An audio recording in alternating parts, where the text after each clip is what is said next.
pergumulan, mari hampiri Yesus. Terima kasih Bapa Surgawi untuk hari yang baru, rahmat kemurahan, anugerah-Mu baru bagi kami. Segala kekurangan kelemahan Bapa ampuni, basuh dengan darah Yesus, dalam nama Tuhan Yesus Kristus. Amin. Saudara yang kekasih di dalam Tuhan Yesus, di dalam sejarah perjalanan gereja, hari-hari ini adalah hari-hari di mana kita berdoa menantikan janji seorang penolong dalam hidup kita. Kita perlu seorang penolong untuk kita tetap menjadi orang-orang yang setia di dalam Tuhan Yesus, setia dalam melayani, setia memelihara iman, setia di dalam segala perkara sesuai dengan firman Tuhan. Maka itu pada pagi hari ini saudara, mari kita berbicara mengenai kesetiaan. Di dalam Rut pasal yang pertama, Rut dan Naomi pada zaman para hakim memerintah, ada kelaparan di tanah Israel. Lalu pergilah seorang dari Bethlehem Yehuda beserta istrinya dan kedua anaknya laki-laki ke daerah Moab untuk menetap di sana sebagai orang asing. Nama orang itu ialah Elimelech, nama istrinya Naomi, dan nama kedua anaknya Mahlon dan Kilion. Semuanya orang-orang Efrata dari Bethlehem Yehuda. Dan setelah sampai ke daerah Moab, diamlah mereka di sana. Kemudian matilah Elimelech suami Naomi, sehingga perempuan itu tertinggal dengan kedua anaknya. Keduanya mengambil perempuan Moab. Yang pertama bernama Orpa, yang kedua bernama Rut, dan mereka diam di situ kira-kira 10 tahun lamanya. Lalu matilah juga kedua anaknya, yakni Mahlon dan Kilion, sehingga perempuan itu kehilangan kedua anaknya dan suaminya. Saudara-saudara yang kekasih, kita membaca apa yang Roh Kudus katakan, apa yang Roh Kudus tulis, saudara. Ini adalah sesuatu yang amat tragis dan menyedihkan, saudara. Naomi bersama suami anak-anaknya tinggal di Bethlehem Yehuda. Di sana ada Ka'bah Allah, tempat mereka beribadah, tempat mereka berdoa, tempat mereka membawa korban syukur, tempat mereka berdoa mohon berkat, tempat mereka berdoa membawa pergumulan hidup sehari-hari, tempat mereka bersekutu dengan Allah Tuhan mereka, Allah Ishak dan Yakub di dalam Tuhan Yesus bagi saudara dan saya hari-hari ini. Namun firman Allah berkata, ketika kesusahan datang, ketika kelaparan datang, ketika kesukaran datang, ketika kesulitan datang, maka mereka meninggalkan tanah Yehuda. Mereka meninggalkan tempat di mana mereka beribadah pada setiap hari Sabat, tempat di mana mereka beribadah pada setiap hari-hari raya ibadah, tempat mereka tinggalkan di mana seluruh kegiatan kehidupan rohani mereka di sana mereka tinggalkan, dan mereka pergi tinggalkan tempat itu.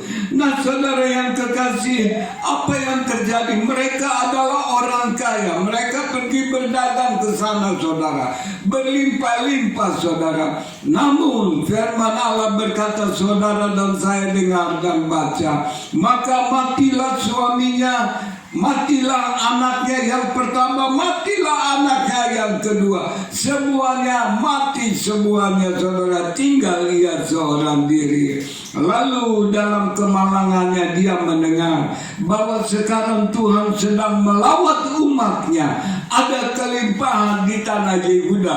Lalu dia kembali ke sana. Saudara perhatikan, kepahitan akan dialami seseorang ketika ia menjauh dari Tuhan, ketika ia menjauh dari Tuhan Yesus, ketika ia tidak setia dalam kehidupan ibadah iman percayanya. Kepahitan akan datang. Saudara yang kekasih, lalu Naomi pulang. Ketika ia sampai di tempat Bethlehem, maka orang berkata, Naomi sudah pulang. Tetapi Naomi berkata, jangan sebutkan aku Naomi, sebutkan aku Mara, sebab Maha Kuasa telah melakukan banyak kepahitan kepadaku.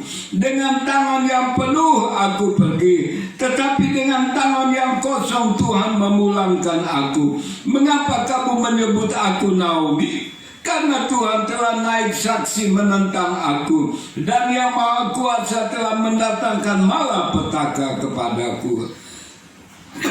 Saudara yang kekasih di dalam Tuhan Yesus, Allah itu setia. Keselamatan lebih penting dari segala-galanya. Naomi dia yang mendorong suaminya, mendorong keluarganya untuk pergi tinggalkan Yehuda. Mari pergi ke Moab, berdagang ke Moab. Akhirnya ia mengalami kepahitan. Setiap orang yang mundur dari Tuhan Yesus, setiap orang yang tidak memiliki kesetiaan, tetap teguh setia, saudara akan mengalami kepahitan.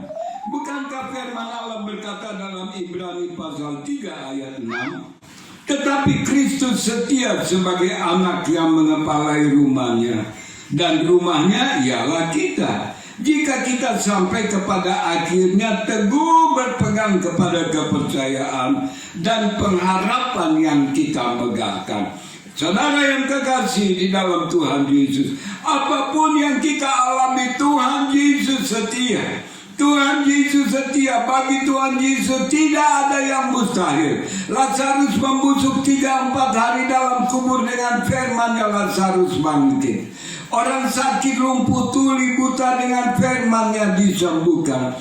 Saudara-saudaraku, kita setia. Firman Tuhan berkuasa, firman yang menjadikan bintang, bulan, langit dan bumi, firman yang tetap sama berkuasa memelihara engkau dan saya, yaitu Yesus Kristus Tuhan kita. Mari tetap setia. Apapun yang kita alami, tetap setia, tetap setia, tetap setia dengan Tuhan Yesus. Setia berdoa, setia beribadah, setia menjaga diri dalam kekudusan, setia memelihara firman Tuhan, setia berdoa, setia berkorban, setia memberi, setia menolong orang-orang yang susah, setia dalam berbuat baik, saudara. Setia, setia, setia. Sebab Tuhan Yesus setia adanya. Orang yang setia diberkati, dipelihara, dibela Tuhan, karena Tuhan Yesus setia adanya. Dan aku itu sebabnya kita perlu Roh Kudus yang menolong kita, memberi kemampuan, kekuatan untuk setia dalam hal-hal kesukaran, kesulitan, kelaparan, apapun juga. Bapa Surgawi, terima kasih. Tuhan Yesus setia. Apapun yang kami alami, Tuhan Yesus setia adanya. Tuhan Yesus setia dalam kesukaran, kesulitan, kekurangan, kelaparan, penderitaan. Tuhan Yesus setia memelihara hidup kami. Roh Kudus menolong kami untuk kami tetap setia menaruh iman di dalam Yesus Tuhan kami. Ampuni kekurangan kelemahan kami. Berkati kami dengan berkat-berkat yang baru. Ketika kami tetap setia, Tuhan memberkati, memelihara kami. Dalam nama yang heran, ampuni salah dan dosa kami. Basuh dengan darah Yesus, kuduskan dengan firman-Mu.